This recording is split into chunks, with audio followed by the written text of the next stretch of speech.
of bhakti. That is what the Shastric statement indicates.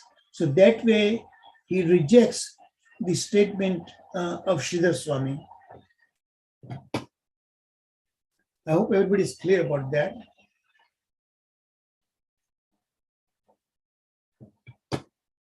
So this is the conclusion.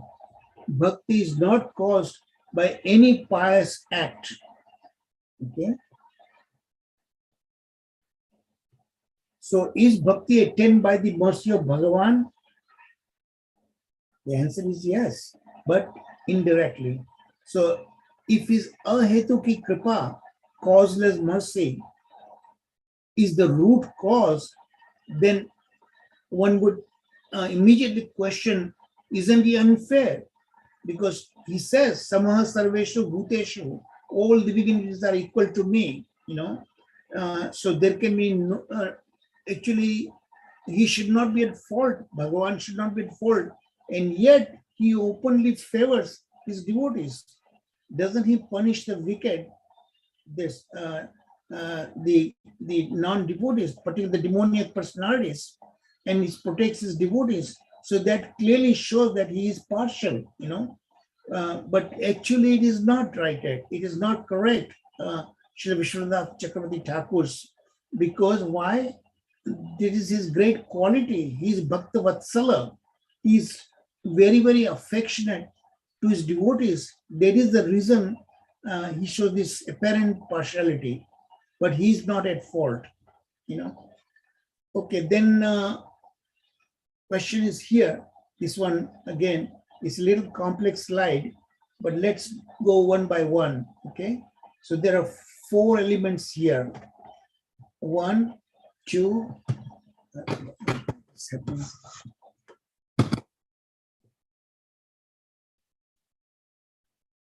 1, 2, 3, and 4. 4 elements are there actually.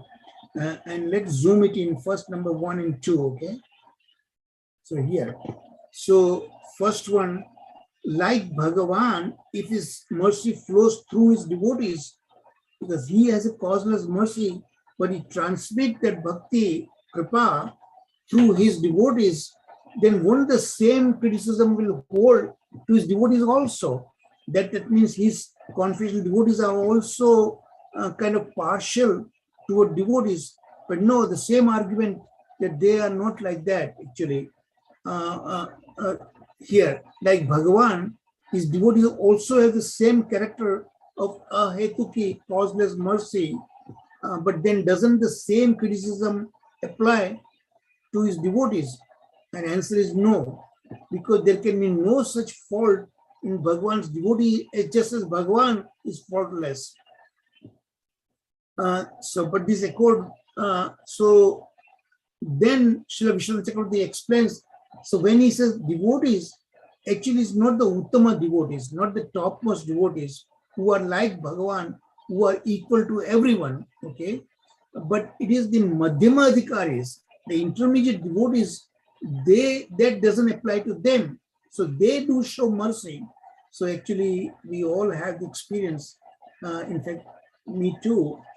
I was introduced to Krishna consciousness by an intermediate devotee actually, not necessarily a very advanced devotee. He actually engaged me in chanting the Hare Krishna Maha Mantra, and he brought me to the temple. He introduced me to the other devotees, and slowly and gradually I took up Krishna consciousness. So he was the cause actually.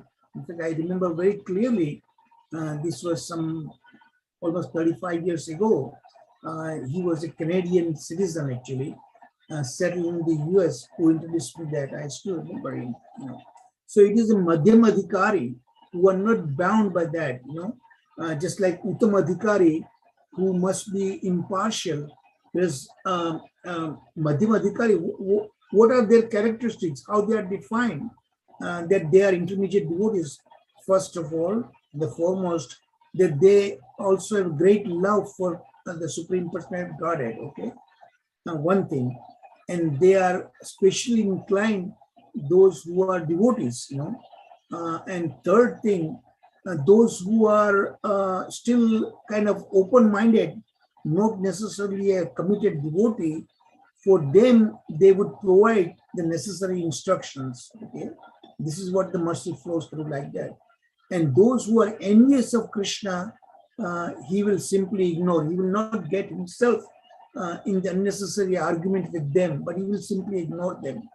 But those who are open-minded, he will actually introduce them to Krishna consciousness. So that is the Madhyamadhikari.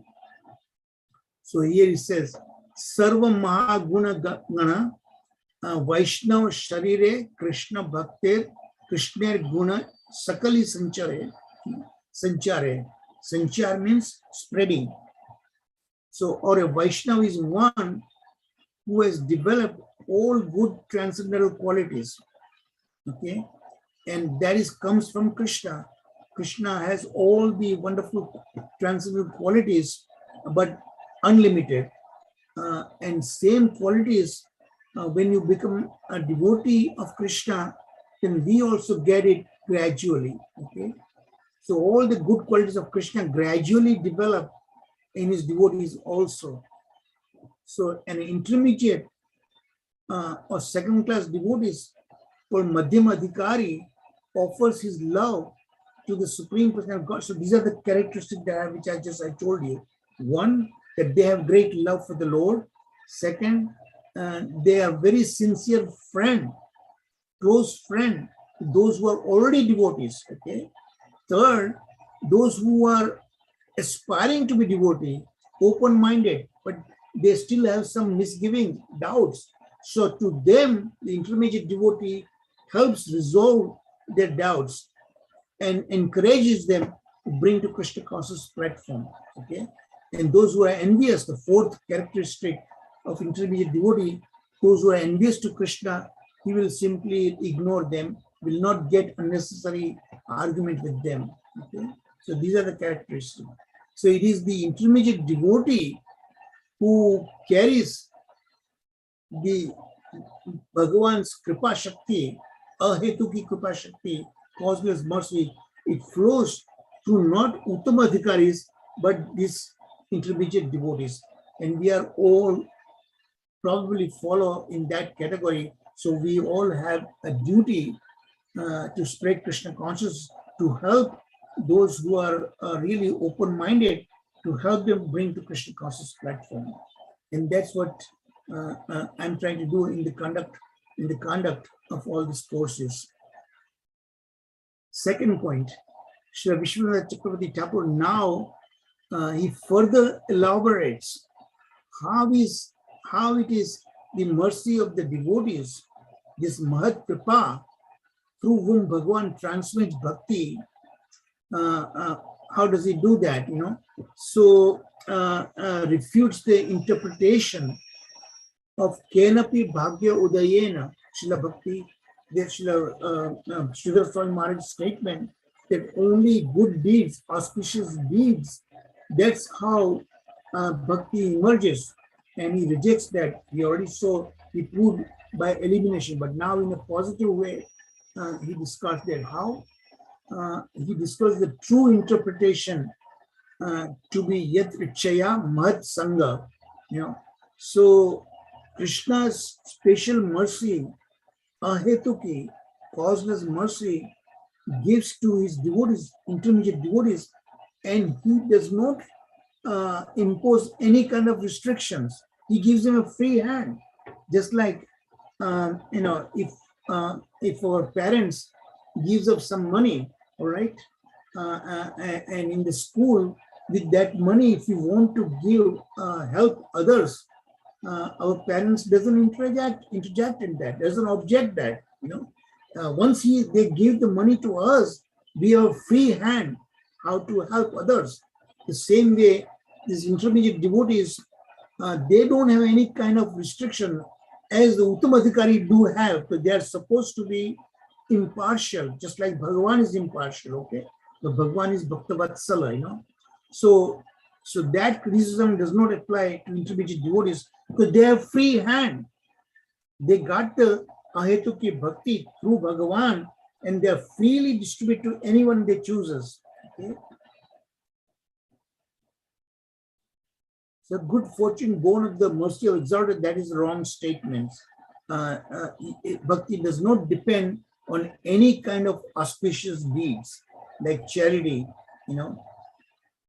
following vows, independent swadhyaya study. There are many groups now, swadhyayas, right? We all know that. It does not depend on anything like that. So here, tat prasada param shantim sthanam, by the gracious blessings of that Supreme Personality Goddess, Supreme Controller, Ishvara, you will achieve the ultimate peace and the eternal abode. So herein, the word prasada must certainly be understood. Prasada is not just like bhogas that's first offered to Krishna and then become prasada literally by his kripa shakti, by his kripa, mercy.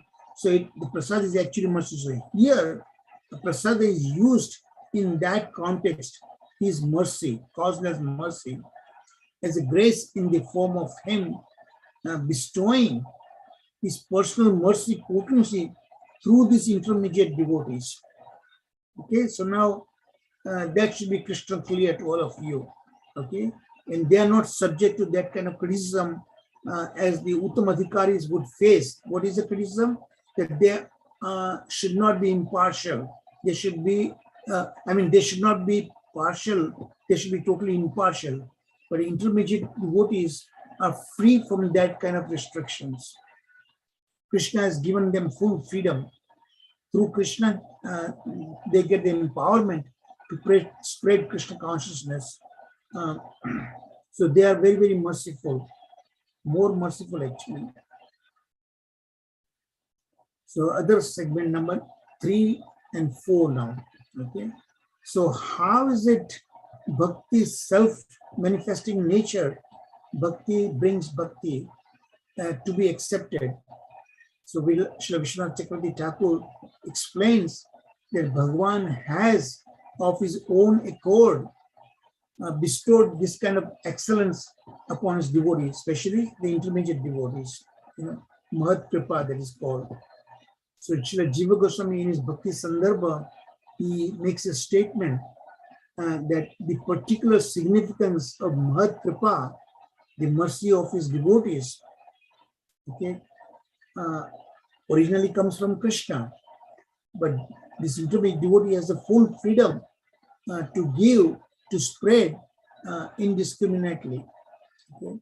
Is that that if it were not independent, it would have been impossible for anyone in this world to obtain the mercy of Bhagavan.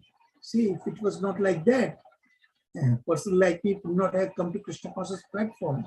Because Uttamadhikari, we don't have a direct contact like that. But intermediate devotees, they freely mingle with everyone. Fourth statement, the devotees do not have any control in regard to the mercy of Bhagavan bestows upon them. But in the matter of distributing mercy to other jivas, Bhagavan has personally made his own mercy potency flow through these intermediate devotees.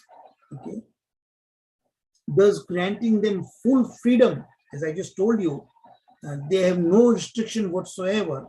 Bhagavan has given them that, empowered them to preach Krishna consciousness, and he left them no restriction whatsoever. Whosoever they think fit, they can give Krishna to anyone. Okay, it's up to them to decide, and they will of course not give it to those who are envious to Krishna. They know that, and particularly those who are open-minded, but they may have some doubts, misgivings. So he slowly removes their doubts and encourages them and shows the virtues of bhakti towards Krishna. And that's how he introduces them come to Krishna conscious platform. So Bhagavan personally says actually that to that effect. Tat prasadat param shantim sthanam prapsyasi. Prapsyasi obtains. Shashvatam, eternally. Surrender completely to Him, Supreme Personal Godhead, uh, the Supreme Controller, Ishvara. So by His grace, you will attain transcendental peace and the supreme eternal abode. That is Krishna's own statement. So here is the word prasada should be understood properly. That is in the favor of Bhagavan, in the form of the bestowal of his mercy potency. So what is this prasada here? Actually, what Srila Vishwanath Chakravarti Thakur emphasizes, that is mercy, now it is called Mahat Kripa, okay, from the intermediate devotees who spread. So they've been empowered to do that. So that is really the way we should understand prasada. It's called Mahat Prasada, Mahat Kripa, the great mercy, much greater than Krishna himself. And Srimati Radharani is the personification. Of course, she is the topmost devotee, Mahabhagavata. All right. So far, what did we learn? That Sri Vishwanath Chakravarti Thakur very clearly, convincingly, he rejected the statement of Sridhar Swami Maharaj, who said that only the good deeds that brings us to Krishna conscious platform. No, it's not like that. Bhakti is totally independent, and that bhakti comes from Bhagavan, but indirectly through his devotees. And his devotees, we saw that it is the intermediate devotees who transmits Bhagavan's kripa. Now it's called Mahat Kripa, and they freely select whosoever they seem fit, and they can give Krishna to them. So that is what we saw very clearly thus far. So now let's take a break and let this simmer down in your mental platform. Okay. Hare Krishna.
So just about 1 minute left.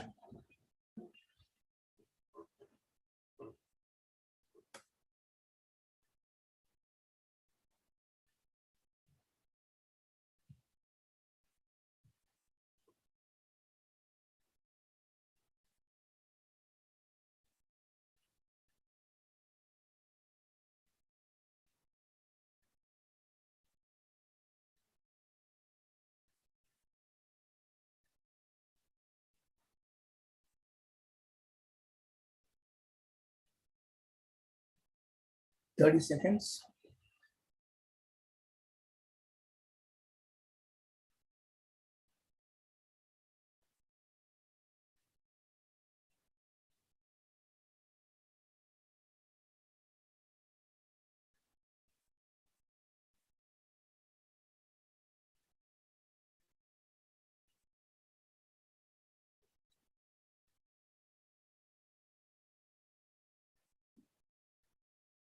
Okay, thank you for coming back. So now let me first warn you. Now I'm going to show you somewhat a little more complex slides, okay? 3 or 4 slides, but I'll go a little bit slowly.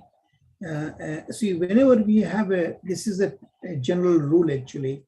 Whenever you have to deal with some complex, difficult subject matter and too large magnitude-wise also, then the best way what to do, our acharyas teaches us to break it into smaller unit that are easily, we can handle it, and then we can understand it better, So don't get discouraged, don't get scared when you come across difficult subject matter. Break it into smaller units, and then individually smaller units, then you tackle and you'll understand. And then when you go through all the smaller units, then put together and you'll understand better. So that is the kind of approach that I'm going to take now in trying to help you, in trying to explain these complex slides, okay? Okay, here it is. And we'll zoom it into smaller units. So first, Srila Vishwanath Chakravarti Thakur now analyzes this Nishkam Karma that is said to be the gateway to Bhakti. That is said that by many acharyas, okay? What is Nishkam Karma Yoga? That which has particular desires, that is obviously a self-interest is there, right? But here Nishkam, you don't expect any kind of self-benefit out of it, simply for the benefit of the Lord that you do it, okay? So Nishkam Karma Yoga, you are linking towards Krishna by rendering your activities for the benefit of the Lord without any self-interest. That's called Nishkam Karma Yoga. And that leads you to Bhakti platform. That's in the yoga ladder, right? It starts with Karma Kanda, purely, now you're trying to please all the demigods, and your interest is not focused on Krishna. All different, there are 33 crores of demigods, Ganesh, and so many demigods are there. Then your interest, Krishna says, your interest is not focused, so that is what you need to sort of transcend that. Krishna demands exclusive devotion unto him, so when you render this this karma yoga without expectation of selfish interest, that is considered as a kind of a platform, a stepping stone to come to Bhakti platform. But here also Srila Vishwanath Chakravarti Thakur rejects that. That's not true. And how does he do that? That is shown in this slide, okay? So there are 3 parts to it, 1, 2, and 3. How do we reconcile a clear contradiction in the scriptural statement So there is now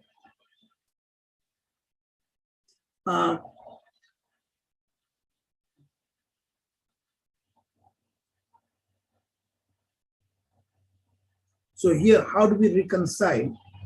Because as I told you, this scripture sometimes there's a deliberate 180-degree contradiction is there, clear cut. There's no apparent contradiction. There is a contradiction, and that is context driven. So there are two such statements are there. One is spoken by Krishna himself. He said, I cannot be attained. I cannot be attained by any kind of pious deeds. Okay, giving charity. He says that. Let me read that statement. Why it's happening? That even though one engages with great endeavor in the mystic yoga system, philosophical speculations of karma, jnana, charity, but taking particular vows, penances, ritualistic sacrifices, the yoga, these particular havan programs that you do, we do that we are required to do, all these things are there. Teaching of Vedic mantras to others, swadhyay, personal study of the Vedas, that is swadhyay, or the renounced order of life. He said, none of this, through that, still you cannot achieve me. Only bhaktya mam abhichanati. Clear cut, Bhagavan says that. But there is another statement in the same 10th canto, which says clearly, devotional service unto the Lord Krishna is attained by charity, by strict vows, by austerities, fire sacrifices, by japa, study of Vedic text, observance of regulative principles, all these things that is required to come to Krishna conscious platform. So you can see it's no apparent contradiction, but there's a clear-cut 180-degree opposite statement. So how do we understand that? Srila Vishwanath Chakravarti Thakur help us to understand. Look at the way he's going to explain that. Okay. However, this bhakti is in the mode of goodness. So what he says, that if we do all this thing and it is a gateway to the bhakti, but they are all in the mode of goodness. Whereas bhakti itself, Shastra says, that is purely transcendental platform. It's beyond in the mode of goodness, So that bhakti, which is on the mode of goodness, cannot be considered transcendental. So that's not pure prema bhakti. So when a devotee worships the Supreme Personality of Godhead and offers the results of his activities in order to free himself from because you see, mode of goodness is good, no doubt about it. But when you perform such pious acts, you still have to come back. There is a reaction to it. Karma and then karmic reactions, just like if you do misdeeds, then there is a sinful reaction, right? And if you do good deeds, you need to have to earn those rewards. And rewards is going to heavenly planets, and you don't want that. So there's a karma and vikarma, right? But then there's a akarma, which has no reaction to it. If you do it for Krishna, then it's called akarma. Bhagavad Gita, Krishna very nicely explains that. So that is what has to be done. That all this good karma that you do, if you want to do it, then do it for Krishna. Don't expect any results, So when a devotee worships the Supreme Personality of Godhead and offers the results of his activities in order to free himself from these karmic reactions, but then it's in the mode of goodness, it's considered in the mode of goodness. And you don't want that because there's rewards. And for the rewards, you still have to come back. You don't want that. You don't want that. So then it's called akarma, So Srila Vishwanath Chakravarti Thakur reconciles this not apparent, clear-cut contradiction. How does he do that? He says that this dana that really refers, actually do it, support Krishna conscious activities, so temple opening and that kind of things, some temple projects. If you want to have a Janmashtami celebration and if you contribute, then that is considered called dana, charity, but not for your own sake. You are not earning any, claiming any credit. You are doing it to support, promoting Krishna consciousness. So that is what he says. That's what it really in the Shastra it means, that only through dana you can get me, And when Bhagavan says no, he says that no, don't do it for your own self-interest, for earning the pious credits. Don't do that for that reason. So it depends in what consciousness you do the charities. He said that. So purpose of serving them, promoting Krishna consciousness, like that. So vrata, also if you do it, but do Ekadasi. All Vaishnavas must observe Ekadasi, So that is a purification for ourselves. Now, vows like observing Ekadasi, the meaning of tapasya, following strict vows, is renunciation of enjoyment for the sake of Krishna's pleasure. That's what we do. The word homa, the fire sacrifices we do, don't expect, oh, I want to have a son, that's why I'm performing. See, like that, many people go and perform these homas, they do it for that kind of reasoning. Don't do it for that. It refers to Vaishnava homa, simply for his pleasure, and also offering the Lord's food remnants and so on to the Vaishnavas. And japa refers to the uttering of Vishnu Mahamantra, Gayatri and so on, like that. Swadhyay, self-study of the Vedas, refers to the reading of Shruti, such as Gopal Tapani Upanishad that we covered in our courses. In this way, by the word Shreya, supreme welfare, the other aggregate limbs of bhakti should be understood. That is the way to understood that. So very clear-cut reasoning is Srila Vishnu Chakravarti Thakur explains and removes this particular clear-cut contradiction, what it means, So charity and on, so on, like that, perform for any other purposes can never be the cause of bhakti. It must be done for the pleasure of Krishna. That's how we must do that. So that's what Krishna intends.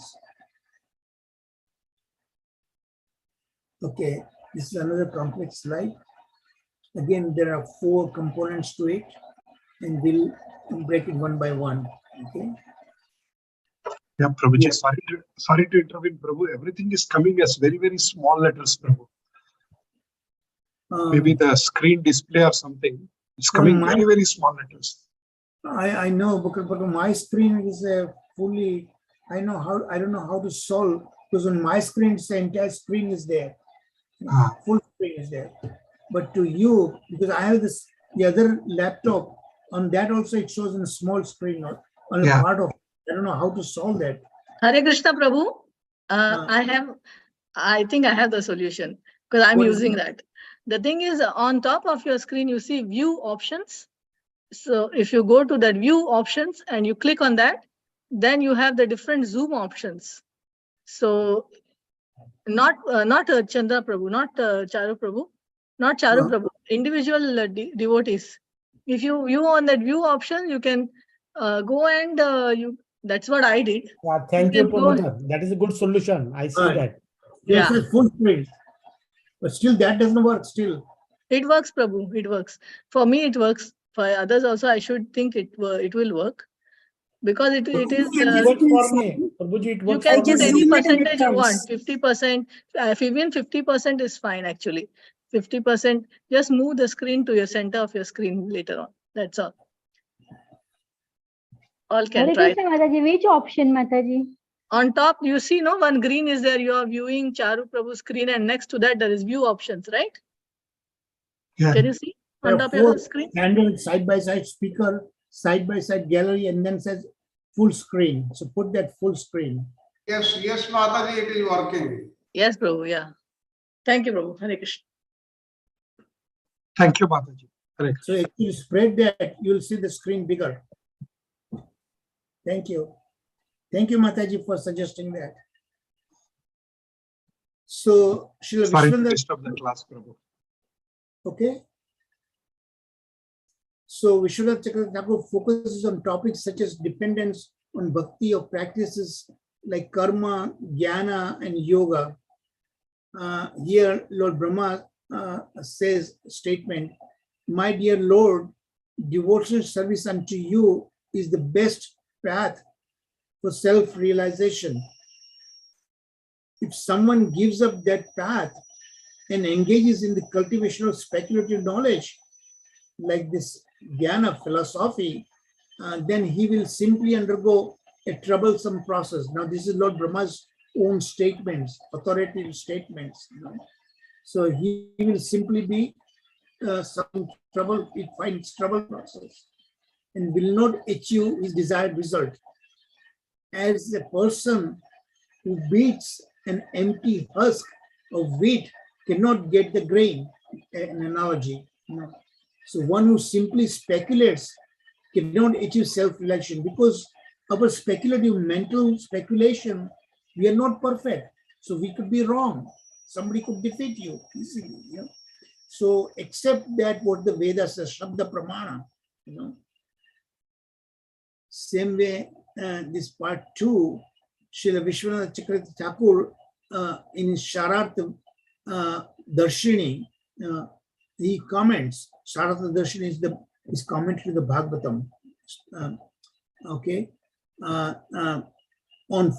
there are 4 kinds of practitioners that cultivate jnana. So the 4 kinds of jnanis, 1, here it shows 1, 2, 3, 4 shown right here. Jnana alone, devoid of bhakti, if it is not dovetailed to bhakti, then what happens? Their goal is to get mukti, goal of, that is the goal of the jnanis, moksha, just merge into the Brahma Jyoti of Krishna, Sayujya Mukti, that's their goal, So, but those jnanis with the bhakti mishra, with some bhakti is there, but they aspire to merge into the Lord's Brahma Jyoti, so that's all they are going to get it. Okay, so Srila Brahmaji comments on this, on such bhakti mishra jnana, even though there is a bhakti there, but not pure bhakti, through this jnana predominance is there. So all the non-devotees who accept severe austerities and penances to achieve the highest position may think themselves liberated, but their intelligence is impure, not correct. They can again fall down, because even achieving Brahma Jyoti, you can still fall down back to the material world. So that's not perfection. Then the 4th type, these type of jnani. Now the 4th type, again, those Brahman realizations. Okay, one good thing about that, those kind of jnanis who have Brahman realization, not yet come to the Bhagavan realization. Okay, and 2 examples we know that. One is Sukadeva Goswami himself. Remember, before he learned Bhagavatam from his father Vyasadeva, he was on Brahman realization, and as soon as he took birth, he was forced to take birth. He did not want. Krishna had to personally promise him that he will not be really tied up in the material world. Then only he came out. But as soon as he came out from the womb of his mother, he was already a 16-year-old youth, and he ran towards the forest to continue meditating on Brahman. Okay, and his father ran after him. We know the story, right? So what did his father do? He tricked him. Vyasadeva had one of his disciples recite a particular verse in glorification of Krishna, the famous verse about the Krishna wearing this peacock feather crown and so on like that. Such beautiful verse. And immediately Sukadeva Goswami came and he got interested to learn Bhagavatam. When he saw this wonderful, wonderful quality of Krishna, and he came back to his father and learned entire Bhagavatam, that later on he resides to Parikshit Maharaj, right? So he was a Jnana platform, which is one step away from pure bhakti. In the yoga ladder is also like that, right? From Karma Kanda, then come the Sakam Bhakti, then come Nishkam Bhakti, then come to the yoga, and then finally come to the Bhakti Yoga platform, the Jnana Yoga, and coming to so they're just one step short of Bhakti Yoga. So they can easily come to Bhakti Yoga platform. Sukadeva Goswami is like that. Other example comes to my mind is the 4 Kumaras.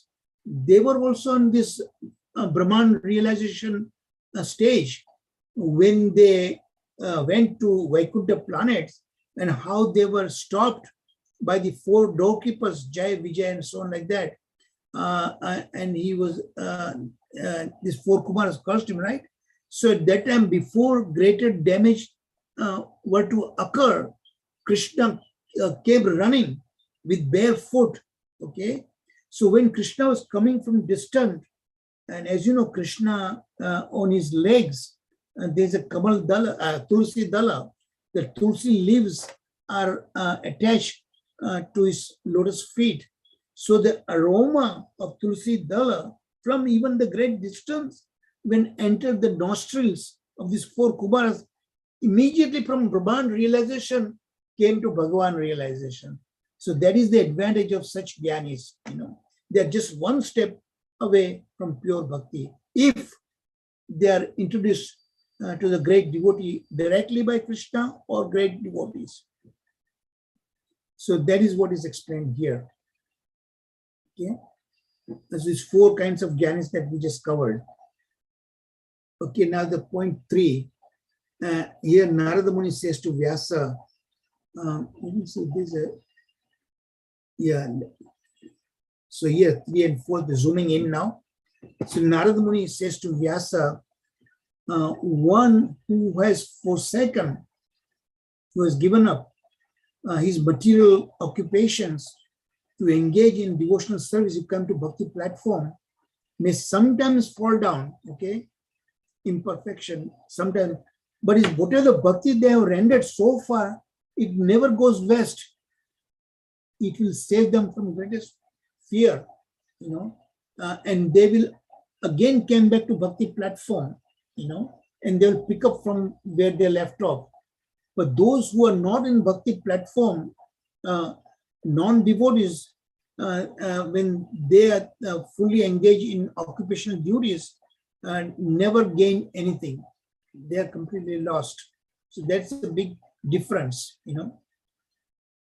The same way about the Varnashram Dharma, Varnashram institution, they accept the regulative principles of the 4 orders, Varna and Ashrama. Varna means Brahmana, Kshatriya, Vaishya, and Shudra.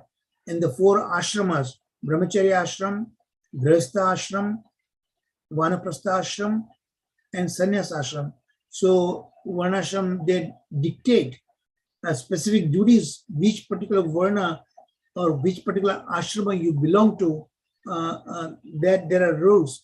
However, if one carries out the regulative principles of these orders, but does not render devotional service to Krishna, then there's no meaning.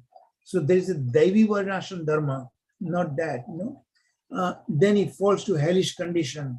If you strictly follow, and there are Smarta Brahmanas who are very, very rigid following that, and they fall down, they commit sinful acts also in that way. So one has to be very, very careful. This is the verse given in Chaitanya Charitamrita, Madhya Leela, chapter 22, text 26. Now about the yogis. And here Brahmaji himself says, "O Almighty Lord, in the past, many yogis in this world achieved the platform, bhakti platform, by offering all their endeavors unto you in faithfully carrying out their prescribed duties. Though such devotional service perfected by the process of hearing and chanting about you, they came to understand you. Through that, they came to you. O infallible one easily surrender unto you, nature supreme abode. This is the Srimad Bhagavatam 10th canto verse, okay? But there's a Bhagavad Gita, Krishna also says, in the 6th canto, last verse, I think it's text 47, very clearly says that if you focus, even the yogis, they focus on Krishna directly, Mad Gaten Antaratma, then directly they visualize Krishna. Yoginam api sarvesham, bhakti yogin, that's the one, that's the verse I'm talking about. So very clearly it's mentioned that other person, you have to dovetail towards Krishna and bhakti, then you come to bhakti platform directly. So let's go move on. So this is now bhakti not depend on any other process. We are again continuing that main topic of this lesson 4. Okay, so Bhakti Devi does not really rely upon jnana, karma, yoga, and so on like that, or any other processes to bestow her fruit of Krishna Prema. Whereas jnanis, karmis, and yogis, if that path is not dovetailed to bhakti, then they what they do, they must fully rely on bhakti in order to realize the full complete fruit of their endeavors. So that is what is shown here. This is the last slide, so let's go a little bit slowly. So here the examples given from the scriptures in order to understand that. To understand what? That Bhakti Devi does not rely, it's purely, totally independent. No jnana, no karma, no yoga, okay? Unless they are dovetailed to bhakti. So Krishna says to Uddhava, therefore for a devotee engaged in my loving devotional service with mind fully focused on me, the cultivation of knowledge and renunciation is generally not the means of achieving the highest perfection within this world. So it clearly says that mind must be totally fixed on him, exclusively him, not demigod worship. Okay, very clearly he says that. Even Bhagavad Gita also is that. Yeah, and those who do that, those who surrender to other demigods, they do it with a jnana because of foolishness, because of their particular selfish desires. That's why they resort to the demigods. So they must be fully focused on me, he says that. And the cultivation of knowledge and renunciation is generally not the means achieving the highest perfection within this world. So Krishna clearly warns us that.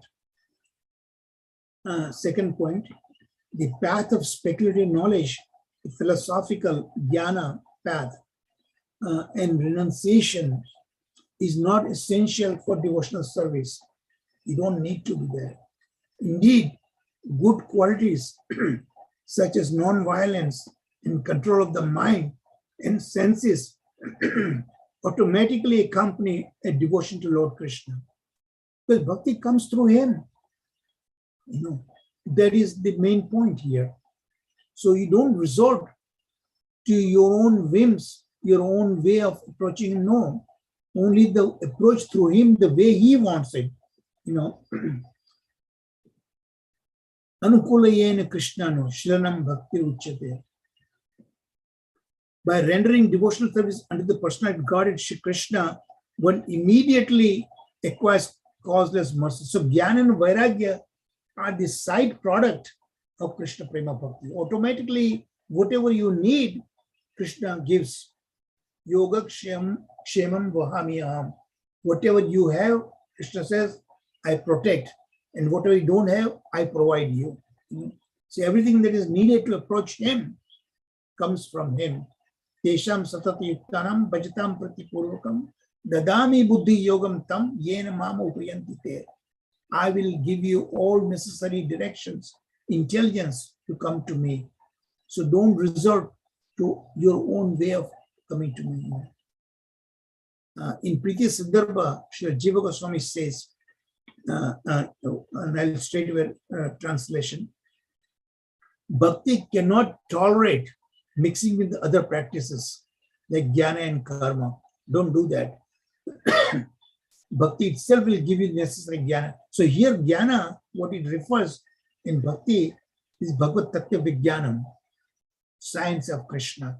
That knowledge we are talking about, not the speculative knowledge and not fruitive karmas.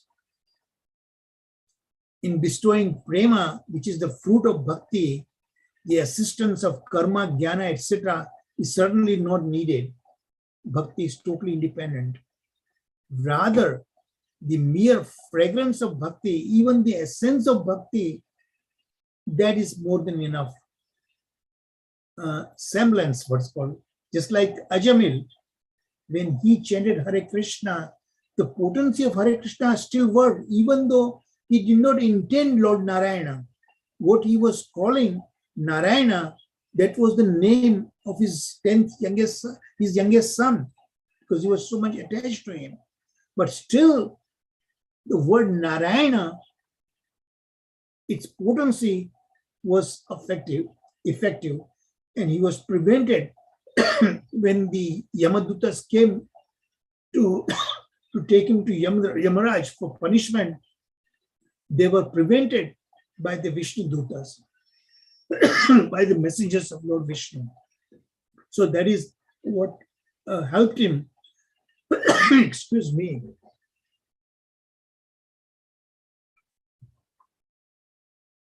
So that is the real benefit of approaching Krishna directly. So potency of that, chanting the Hare Krishna Mahamantra, even by mistakenly, it brings still the result.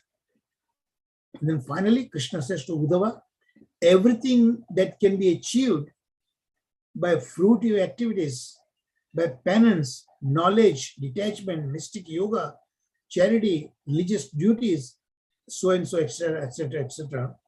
My devotees already get that all these things without making any effort. I give them everything.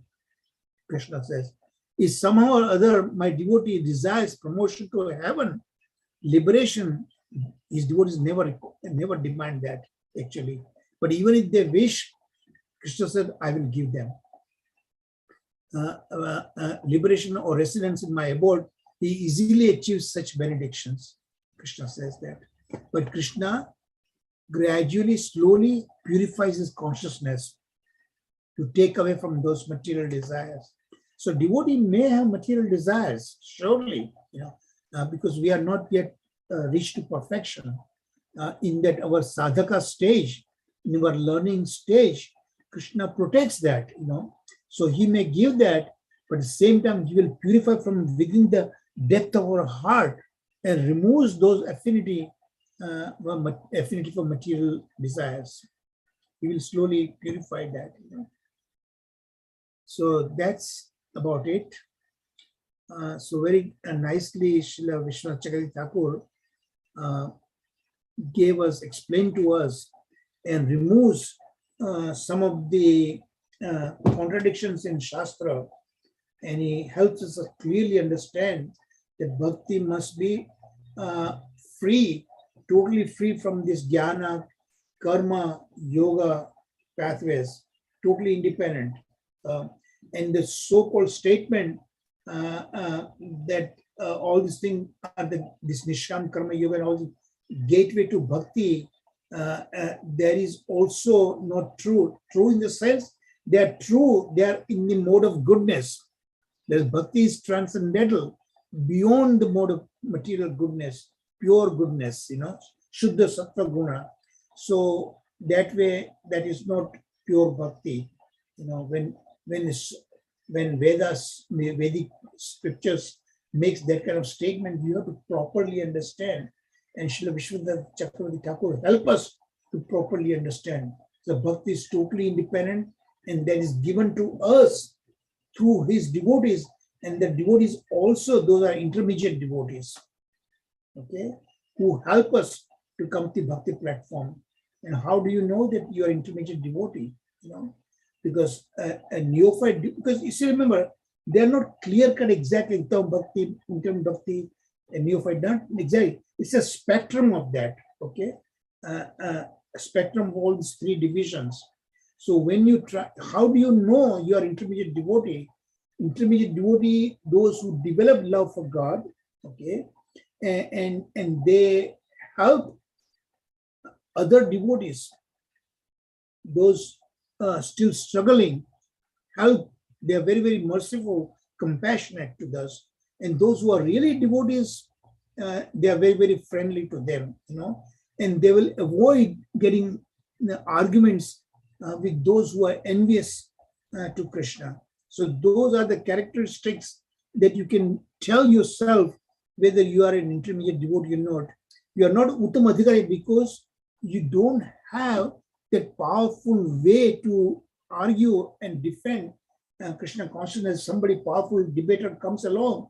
Intermediate devotee cannot do that because they are not that qualified to defeat the opposing viewpoints, you know, but they are very helpful to neophyte devotees in that regard. So that's how you can tell whether you are intermediate devotee or not. And there is a gradation in that also, you know. So I'll stop here and see if there are any questions, comments. We have plenty of time, 30 minutes. Hare Krishna. Hare Krishna, Prabhu. Dandavat Pranam.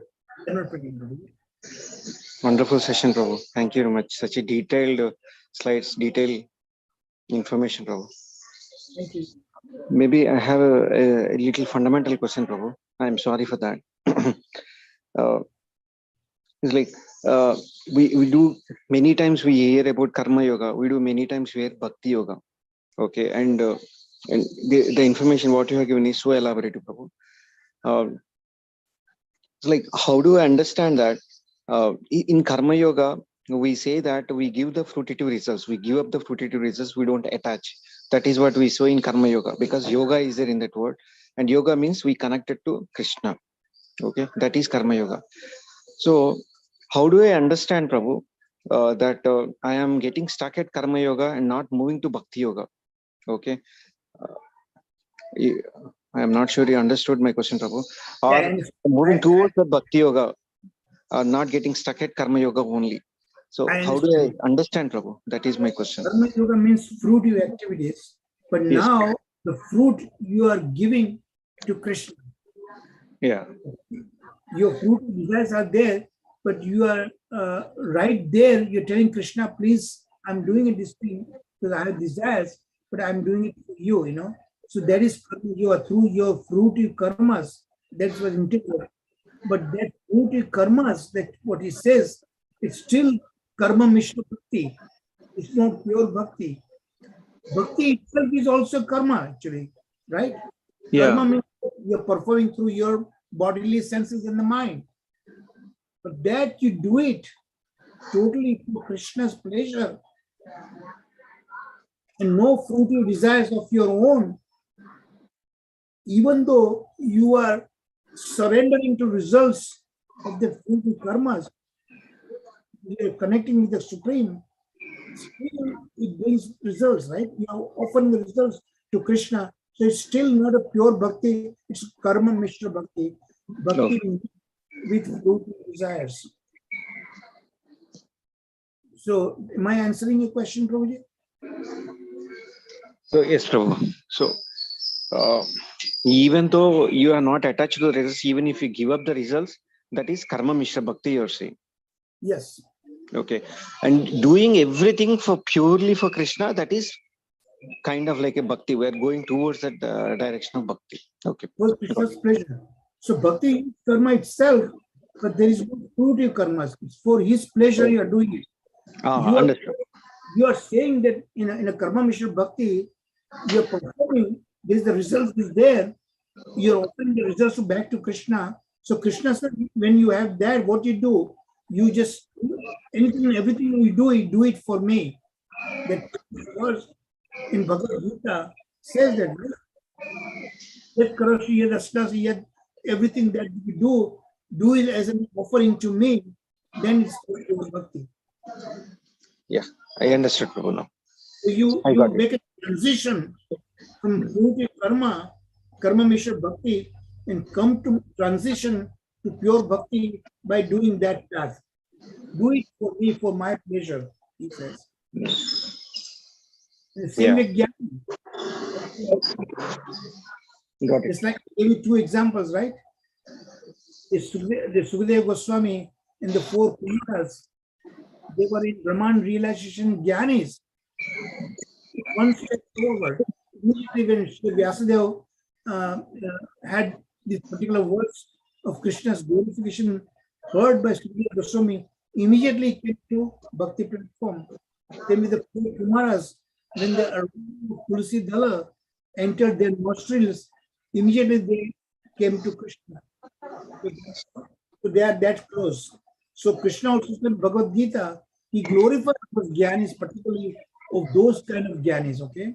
Not in speculative knowledge. Hare Krishna.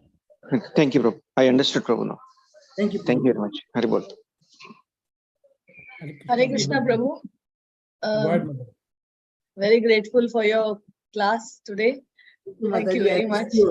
Last couple of classes I missed you, I think. Just one No, class. Prabhu, I'm here, but I didn't come on. I didn't come to ask a question. Okay, no Today, problem. the question is that actually it is from yesterday's class. Yes. I just want to know, you said there were 4 pramanas. I just Yeah. wanted to know what are the 4 pramanas? Which you I think said? in that slide, if you go, it is listed there. Okay. Pratyaksha, by seeing with your own eyes. Yeah. Pratyaksha. Logic, anumana, deduction. things like Anumana. that. So there's one. And I think 2 more, I forgot about that. Yeah, one is the Shabda Pramana. Shabda Pramana. Shabda Pramana. And the Shabda Pramana is the best one. Because Yeah, the Pratyaksha last one I wanted to know. Okay, never mind. It's are not perfect. okay. So that's why you accept what the scripture says that. Shruti. Yes. These 3 I knew, only the 4th one. Okay, doesn't matter. I'll refer to the slides. Thank you. Out Prabhu. of 10 one. And we covered in that class also about that why Shabda Pramana is the best, because that is Apaurushaya. Yes. Exactly came from Krishna's breathing process. Yes. Okay, the Apaurushaya, without any kind of interpretation, human interpretation. Yes. So that's why it is best. You know. Yes. And which scriptures are included, that also specifies all the 4 Vedas, Upanishads, the Mahapuranas of those Mahapuranas, of the 18 Mahapuranas, Srimad Bhagavatam is the best one, you know. And even those Mahabharata and Ramayana, that is also included in this Apaurushaya Shabda Pramana. Yes. Thank you, Prabhu. I just wanted to know the name of the 4th one. Thank you. Hare Krishna. Hare Krishna, Prabhuji. Yes. Dangat Pranam. So nice class. Prabhuji, I got one question basically. We mentioned that Madhyama Adhikari can give mercy, and with his mercy, their devotional service can start, but not a Uttama Adhikari. So I hope I'm understanding correctly. So if that is true, how come Uttama Adhikari doesn't give that mercy? Because he doesn't distinguish anybody, that is why?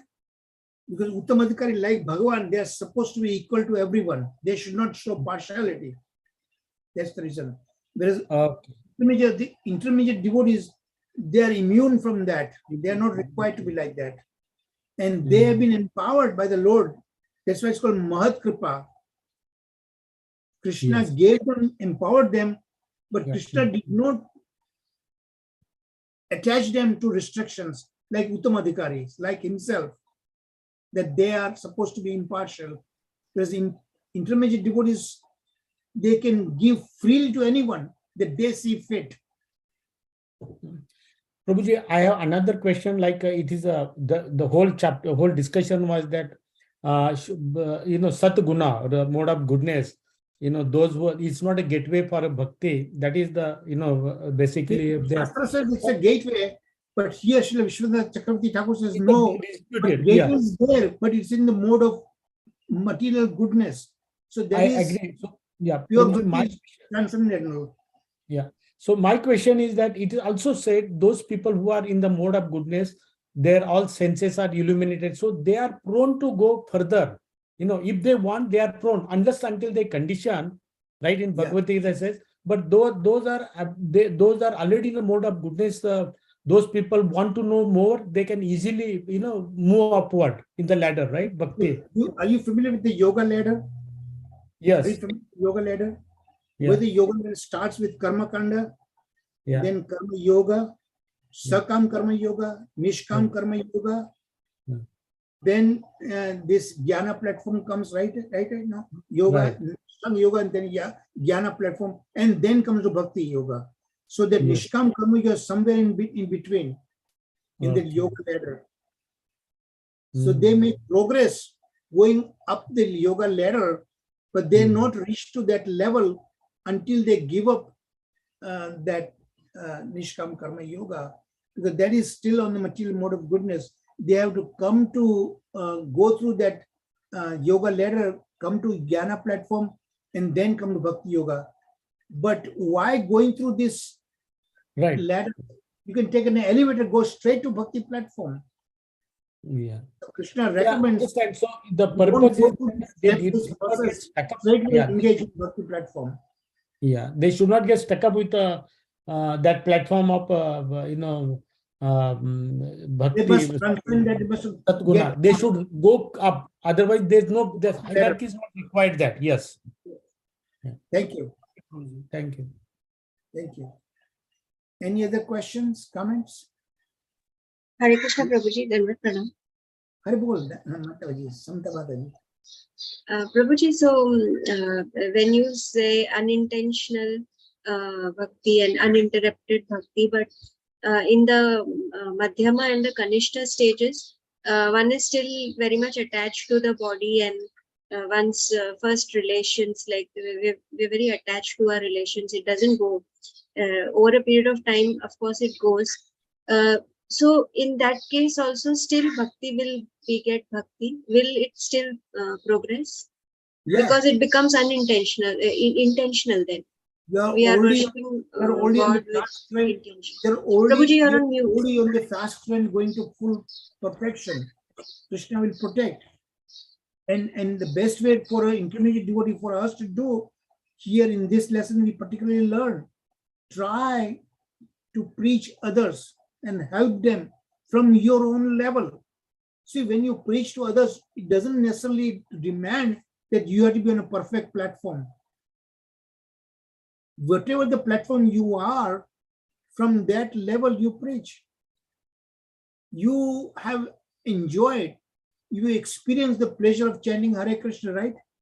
So you tell others and see the effectiveness of that, explain to others and preach. We are not Uttamadhikari. And clearly we are not Uttamadhikari, no doubt. But preaching is the best way to make progress. Krishna is very pleased. Chaitanya Mahaprabhu also said that if you know the science of Krishna, then you are qualified to preach others. Even though we ourselves not yet perfect. So this is the way to rise above and make progress on bhakti. We help others to bring to the Krishna conscious platform. So Prabhuji, but everybody may not be good at preaching. We might all have different That's fine. skills. Whatever, like for instance, you are very good in, Krishna has awarded you, Krishna has bestowed you a nice melodious voice, right? So you are serving through that. I cannot sing melodiously. So all I can do is study and then extend the shastras to all of you. That's where I feel I have some ability. So you serve from whatever the Krishna has given you that particular ability. From that point of view, you serve. Those who are very good in temple management, they serve from that. Those who are very good in cooking, then make Krishna Prasadam. You serve from that. Those who are devoted, many of them are very much attached to DJ service, then stay like that, you know. So whatever you think you are good at it, that you have inclination, you have affinity, you are then you serve the Lord from that platform onwards. Yeah. I have very limited capacity, you know, so that's what I'm doing now. But yena kena prakarane, always remember Krishna, never forget. That is the overriding principle. So, yeah. Thanks. Thank you, Mataji. Anyone else? Hare Before I- Krishna प्रभु जी, दंडवत प्रणाम। Yeah, Akshay प्रभु जी, Mataji. आपको एक और दूसरा भी point है समता माता जी के लिए कि कोई भी हमें मिले उसे हम हरे कृष्णा तो कह ही सकते हैं, दूसरा हमें Wonderful. कुछ ना आए, डायरेक्ट हम बस हरे उसी से हमारा कम्युनिकेशन चालू करें तो भी अच्छी बात है। बहुत ही इफेक्टिव है, आपने बताया लक्ष्मी माता जी। Thank best you way. प्रभु जी, सो वंडरफुल क्लास प्रभु जी, थैंक यू सो मच। मतलब भक्त, भक्ति और भगवान, ये तीन बहुत ही इम्पोर्टेंट थिंग्स, और Wonderful. You're भक्ति making जो है good. वो You're हमारे connecting the लिंक है। dots. Yes Prabhu ji, Hare Krishna. Hare Krishna. Anyone else? Prabhuji, you said Nishkam karma, Sakam karma, Mishra bhakti, and Karmarpanam will be there, offering karma to Lord. So that itself is a bhakti, na Prabhuji? Yeah, it's bhakti, Karmarpanam. but it's a Nishkam bhakti is there, but you're still in the somewhere in the middle of the yoga ladder. You need to need to make progress, and that is on a yes, it is a good karma. Okay, Nishkam is a karma yoga. Okay, even though there's no expectation of the results, you are serving the Lord, but still that is the mode of goodness, material mode of goodness. So that's not pure bhakti still. So no karma mishra bhakti, no jnana mishra bhakti. They are the stepping stones to make progress on the yoga ladder. But you must transcend that. You have to realize that you are still not on a pure bhakti platform. Prabhuji, whether we are at karma stage or jnana stage or yoga stage, we need to have mercy of Lord, no? Of course, at every step, Yeah. every step. And So then why we call it as Krishna jnani or promises all the time. Yoga kshemam vahamyam. Yeah, Prabhuji, to follow even karma yoga and jnana yoga, we need to have mercy of Lord, no? Yeah. We need to have absolutely. krupa. Absolutely. To make progress, we need help. So he sends the help to other devotees. Yeah. And Prabhuji, if Sadhu Sangha is jnani, on every step we need Sadhu Sangha. Prabhuji, if one is at jnani stage and if he is associated with jnani, or if he is associated with bhakta, then he may turn as bhakta, no? Excuse me, Mataji, can you repeat that, please? Yeah, if one is at jnana stage, Yeah. if he or she is with jnani, so he remains as jnani, isn't it? So if jnani is in contact or in association with a devotee, then he may become a devotee, na Prabhuji? Yeah, very quickly, they are just one step away. Remember the two examples that I gave you, that Shukdev Goswami and the four Kumaras, very quickly, because they're just one step short of Bhakti platform. They have developed that great intelligence. That's why it's very helpful, you know. And Krishna glorifies such gyanis actually in Bhagavad Gita. But you need to transcend this speculative knowledge. You have to get this Bhagavad Tattva Vijnanam, science of Krishna. Use your intelligence to learn all about Krishna. That is what I have, being a scientist all my life, I was trained and practice learning a lot of books all the time, but now for last quarter of a century or more, I'm utilizing that ability that I developed. Now I realize why Krishna occupied me in this science platform is really ultimately to serve him. And that I realized much later in my life. Now I realize. So all those abilities that Krishna helped me develop, I'm utilizing for his purpose, So Krishna gives abilities for a particular reason to help, to serve him, and if you misuse, then he can take away that abilities also. And when the job is done, then also he will take away, just like Arjuna. He was trained as a great warrior. His great bow, Gandiv, when that was given to him to win the Mahabharata war, when the Mahabharata war was over, it was no more needed, then he was defeated by just a handful of the fellows in the jungle. And then he realized that Gandiv Dhanusya, Gandiv bow is no more useful to him. He threw away in the Red Sea. So any special abilities that we have developed, if we misuse it or it's no more needed, it must be utilized in his service, then he can take it away also. Hare Krishna. So now I'm going to turn it over to Sharat Prabhuji. Hare Krishna, Charubai. Hare Krishna. Yes, Mataji. Yes. Benji. Yeah. If we do welfare work for others, and we have some karuna bhav and always ready to help others, and but we are not, we don't have any knowledge, gyan, and we do chanting, very less chanting. Then at what stage we are of bhakti?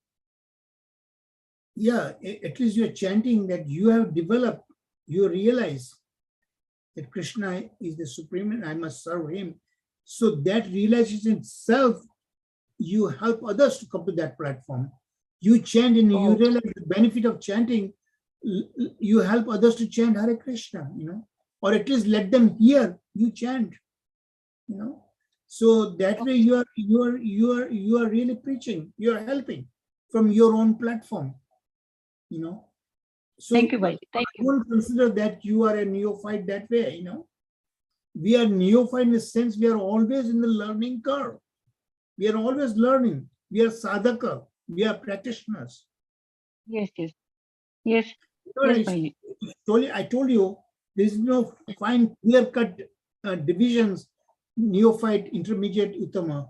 It's a spectrum. Yes, Bhaji. Hare Krishna. Thank you, Bhaji. Thank you. Sharat Prabhuji. Thank you, Prabhuji. I hardly have any comments, but I will repeat some points which have been stressed. The last point Rajkumari Mataji was saying, what I understood, suppose somebody is helping everybody, giving food to others, clothes to others, helping the poor people and all that. If the question is in which stage they are in bhakti, actually that is not bhakti at all. That is considered as sense gratification. Now what happens? People say, this is... Wait a minute. I don't think you're right. I'm sorry. That is bhakti. If you're chanting and you're telling other person how to chant, would you consider that as a sense gratification?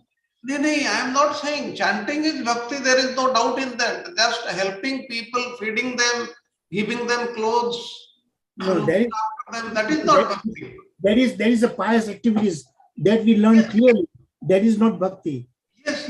But that's what I told Mataji, that you learn the benefits of chanting and you help, at least let others listen to your chanting, that is really bhakti.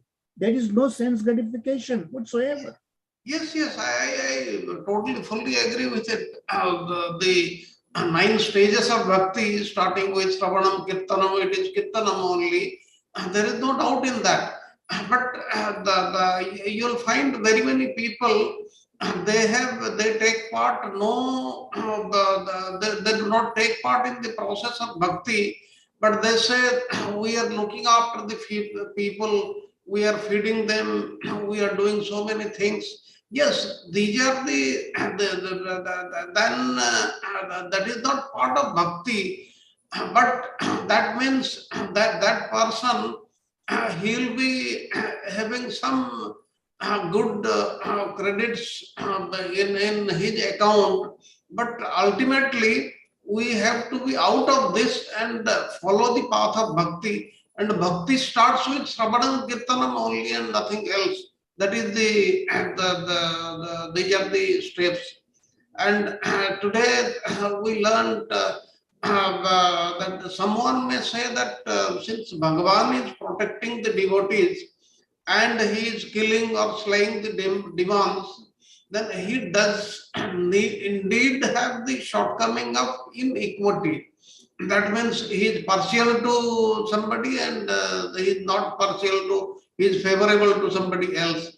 And in this response, it is being explained that any inequity also which is observed in the Lord's punishing the wicked and protecting his own devotees is not at all a fault, but rather his greatest ornament. In other words, it is the mark of his most exalted quality. And amongst all the qualities present in the Supreme Lord, the quality of affection for his devotees, Bhakta Vatsalta, is above all others. And indeed, even in the slaying of the demons, the Lord manifests his immense mercy to them. This is because, as the inevitable result of their malevolence toward the Lord, his and his devotees, their souls, that is, upon leaving their present body, they would normally be cast into hell, and where they would be perpetually experience severe agony. But when they are killed by the Supreme Lord, they are liberated. Therefore, on the pretext of slaying the demons, the Lord is showing even more unlimited compassion to these people, and he is being merciful to them. And it is, and also we learned that it is the soul, it is solely through bhakti only that the devotees, the bhaktas, they bestow mercy upon the common people, the people who have no access to anything. Therefore, bhakti is the only cause of appearance of bhakti. Because Bhakti Devi does not depend on anything else to manifest herself. And this has been thoroughly proven in so many examples. And thus, there is no doubt that Bhakti is never bereft of her independence or her self-manifesting nature. And one may object that it is not possible for the mercy of the devotee to exist first before the mercy of the Supreme Lord, because the actions of the devotees are inspired by Supreme Lord. Now, the actual thing is that the Supreme Lord accepts the mode of submission to his devotees, Aham Bhakta Paradhina, he says, and personally he offers his mercy, mercy potency to the devotees only. So that these devotees can elevate those who are desirous of performing bhajana. Thus, he has established the devotees, the bhaktas' excellence in this regard. And then one very important thing we should remember, like the jnanis, they want to merge in the Brahma Jyoti, but as per commentary of Srila Vishwanath Chakravarti Thakur in his commentary on Bhagavad Gita, he very, very clearly says that this also, for going to the Brahma Jyoti also, you require Ananya Bhakti. That means these Jnanis, they have to leave everything at the end and take recourse to Bhakti only, then only it will be successful. Like we have been told so many times that without Bhakti, this Jnana, Karma, Yoga, they are of no use. They have to be associated with, combined with Bhakti. Karma Mishra Bhakti or Jnana Mishra Bhakti, Yoga Mishra Bhakti, like this. They have to be associated with Bhakti only. Then Bhakti can take us anywhere else. And without Bhakti, all these are fruitless. Like the example given in the Shastras, you keep on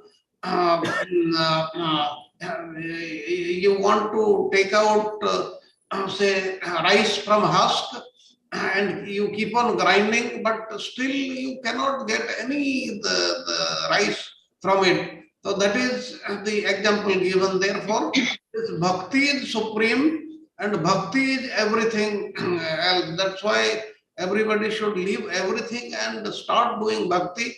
And in the beginning only there is Shravanam Kirtanam only. Shravanam means hearing, like we are hearing the glories of the God, the Supreme Lord, the glories of Bhakti, and the Supreme, the glories of the devotees. These things we should hear. Then we should do our bhajan kriya, that is looking after the Lord, serving the Lord in so many ways, chanting and other things. Then the other things will come later on. Hare Krishna Prabhuji, I have finished. Thank you, Sharad Prabhuji. One question more. If अगर हम we work for others for without any fruit, we work for others, so it is not the bhakti. Then it is called only sakarma only. Yes, It is only. yes. Suppose you are saying we are working for others, but not with any intention. See, you have to associate the Lord. That means if you thereafter doing this, if you offer it to the Lord, then it falls in the line of bhakti. Otherwise, it is not bhakti. The Lord has to be associated in some stage. If we independently do anything without the connection to the Lord, then it is not bhakti. Okay. Thank you, Prabhuji. Thank you so much.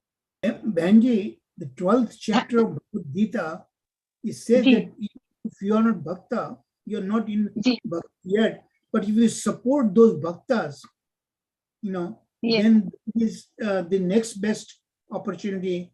Krishna says in 12th chapter of Bhagavad Gita. Ji, Bhai. I will read. I will read that. Hare Krishna, Bhai. Okay. Krishna, Prabhuji. So, thank you. Yeah, Sanjeev Prabhuji, Hari Bol. Yeah, Prabhuji, I had two comments, just quick one. Thank you for very wonderful class.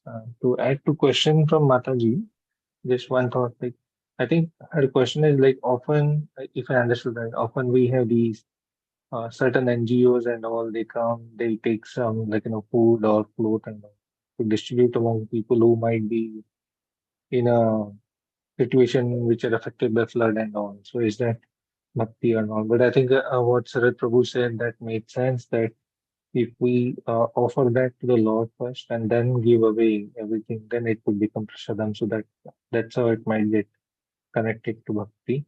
And that's my takeaway. The other thing which I like here in today's class is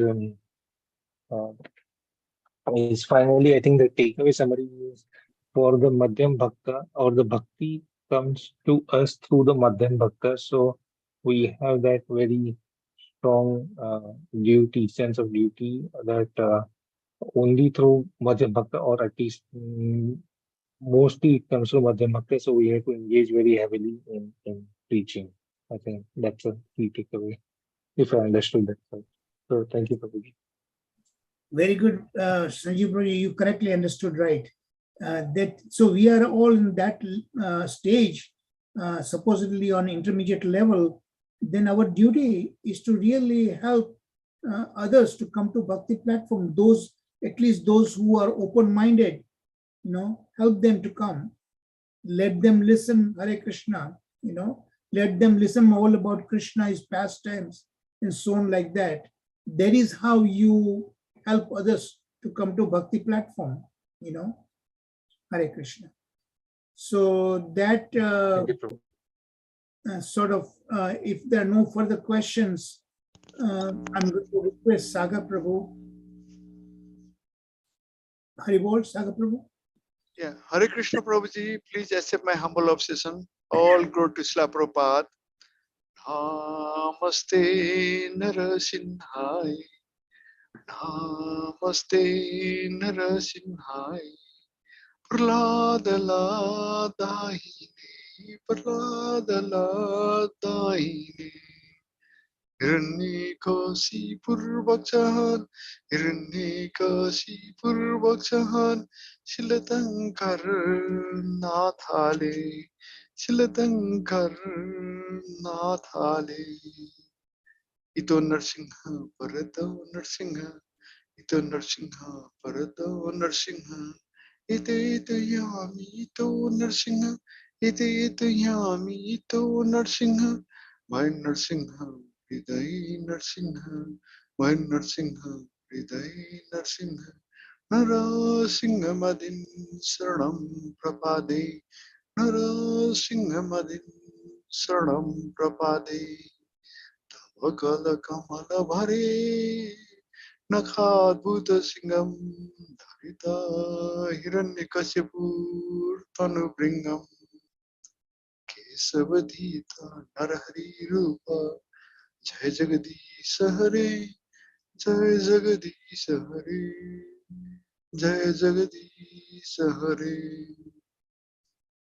Tavakala Kamala Bhare, Nakhadbhuta Singham, Dhalita Hiranyakasipur Tanu Bringam, Kesavadita Narahari Rupa, Jai Jagadish Hare, Jai Jagadish Hare. जय जगदीश हरे. नरसिंहदेव भगवान की जय. भक्त प्रहलाद महाराज की जय. श्री प्रभुपाद की जय. चार प्रभु की जय. शरद प्रभु की जय. गुरुदेव की जय. ऑल assembled devotee की जय.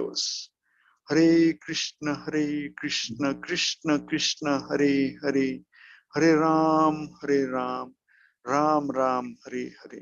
चर्चन प्रभु दंडवत प्रणाम. Thank you. Danvad Pranam Prabhu, Saga Prabhu. Hare Krishna Krishna Krishna Hare Hare, Hare Ram Ram Ram Hare Hare. All glory to Srila Prabhupada, all glory to Srimad Bhagavatam, all glory to the six Goswamis of Vrindavan, all glory to all the Vaishnavas, all the devotees. Hare Krishna. So I wish you all a wonderful week ahead, blissful.